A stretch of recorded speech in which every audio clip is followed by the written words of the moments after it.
সাবরুমের কল্যাণনগরস্থিত বরখোলাতে শুরু হলো মাতুয়া সম্প্রদায়ের শ্রী শ্রী হরিচাঁদ ঠাকুরের বাৎসরিক উৎসব। শুক্রবার ভোরে মতুয়া সম্প্রদায়ের শ্রী শ্রী হরিচাঁদ ঠাকুরের ৫৪তম বাৎসরিক উৎসব উপলক্ষে মনুঘাটের বরখোলা থেকে সাবরুম চৌমুহনী পর্যন্ত কীর্তন করে যান ভক্তরা। তাদের ধর্মীয় কর্মসূচির বিষয়ে এক ভক্ত জানান। ব্যুরো রিপোর্ট, নবীন ত্রিপুরা। ঐতিহ্যবাহী মেলা শ্রী শ্রী হরিচাঁদ ঠাকুরের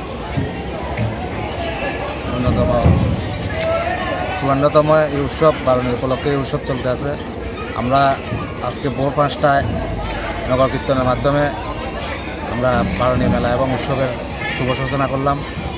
আমাদের আজকে ভোর ৫টা থেকে শুরু হয়েছে ভোর কীর্তনের মাধ্যমে আমরা আজকের এই শুভ সূচনা এবং কালকে বারণী মেলা এবং শ্রী শ্রী হরিচাঁদ ঠাকুরের উৎসব, একদিনের উৎসব। একদিন